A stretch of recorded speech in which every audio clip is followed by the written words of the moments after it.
ছাত্রছাত্রী তোমরা ক্যালকাটা ইউনিভার্সিটির আন্ডারে সেমিস্টার 4 কি বললাম সেমিস্টার 4 পড়ছো বা সেমিস্টার 4 যারা এক্সাম দিচ্ছ তোমরা অনেকে আমাকে কমেন্টস করেছো যে তোমাদের হিস্ট্রি সাজেশন বা ইতিহাস সাজেশন জেনারেল আপলোড করার জন্য। আমি সাজেশনটি আপলোড করেছি এই ভিডিওতে বা এই চ্যানেলে। তোমরা প্রত্যেকে এই ভিডিওটি বা এই সাজেশনটি তোমরা ফলো করবে, দেখবে প্রত্যেকে তোমরা কমন পেয়ে যাবে। আর তোমাদের হিস্ট্রিতে 15 নম্বরের শর্ট কোশ্চেন লিখতে হয়, 5 নম্বরের 4টে কোশ্চেন লিখতে হয়, আর 10 নম্বরের 3টি প্রশ্ন লিখতে হয়।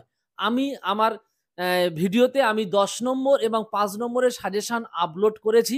অবশ্যই করে তোমরা প্রত্যেকে দেখে নিও। প্রত্যেকটা প্রশ্ন তোমরা কমন পাবে এবং পরীক্ষা খুব সুন্দর হবে এবং ভালো মার্কস তোমরা পেতে পারবে। আর যেটি বলার, যে সমস্ত ছাত্রছাত্রী আমার চ্যানেলে নতুন, তোমরা প্রত্যেকে সাবস্ক্রাইব করে রাখো। এরকম প্রতিটা মুহূর্তে নতুন নতুন আপডেট তোমার কাছে প্রথম মুহূর্তে পৌঁছে যাবে। আর বন্ধুদের মধ্যে বেশি বেশি করে শেয়ার করে। তাহলে তোমাদের 5 নম্বর সাজেশানগুলো আমি এক এক করে বলছি, তোমরা প্রত্যেকে মিলিয়ে নিও আর আমার সাজেশানটি ফলো করো। তৃতীয় পানিপথের যুদ্ধের কারণ কি ছিল? 2,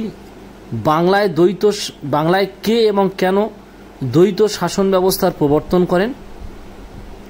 পলাশীর লুণ্ঠন কাকে বলে? রায়াতওয়ারি ও মহলওয়ারি বন্দোবস্ত কি? নব্যবঙ্গের উপর টিকা। এই নব্যবঙ্গটি যদি ঘুরে ইয়ং বেঙ্গল বা ডিরোজিও নাম ধরে আসে, একই উত্তর হবে। রাওলাট সত্যাগ্রহের গুরুত্ব আলোচনা করো। তারপরে 1935 সালে ভারত শাসন আইন। নেক্সট 1946 সালে নৌ বিদ্রোহ সম্পর্কে টিকা লেখো। আর্য সমাজ বা প্রার্থনা সমাজের উপর টিকা লেখো। অধীনতামূলক মিত্রতা নীতি সংক্ষেপে আলোচনা করো। নেক্সট রেগুলেটিং অ্যাক্ট এর গুরুত্ব লেখো। মাউন্ট ব্যাটেন পরিকল্পনা সংক্ষেপে লেখো। ভারতের সংবিধানের বৈশিষ্ট্যগুলি লেখো। এই যে আমি 13টি কোশ্চেন দিয়েছি, তোমরা এখান থেকে প্রত্যেকে কমন পেয়ে যাবে। তোমরা যদি প্রথম থেকে 10টা কোশ্চেন মুখস্থ করো, অবশ্যই করে তোমরা প্রত্যেকে কিন্তু 5 নম্বরের প্রত্যেকেই কমন পেয়ে যাবে, প্রথম থেকে যদি 10টি প্রশ্ন তোমরা মুখস্থ করতে পারো। এবার আমি আসছি 10 মার্কসের কোশ্চেন। 10 মার্কসের যে কোশ্চেনগুলো আছে,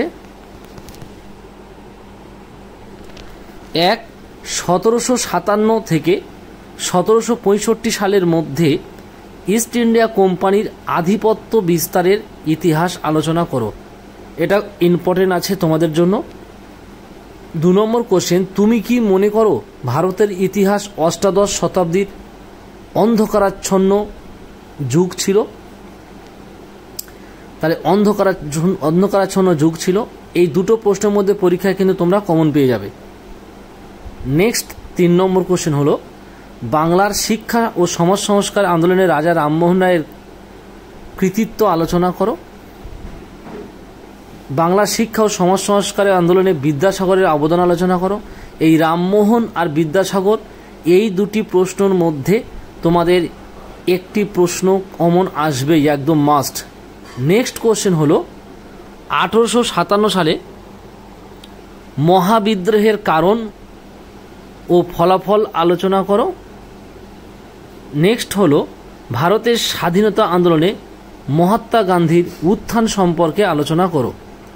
আমি যে প্রশ্নগুলো বললাম, 1 নম্বর ও 2 নম্বর কোশ্চেন, 3, 4, 5, এই প্রথম থেকে 5টা প্রশ্ন খুব ইম্পর্টেন্ট।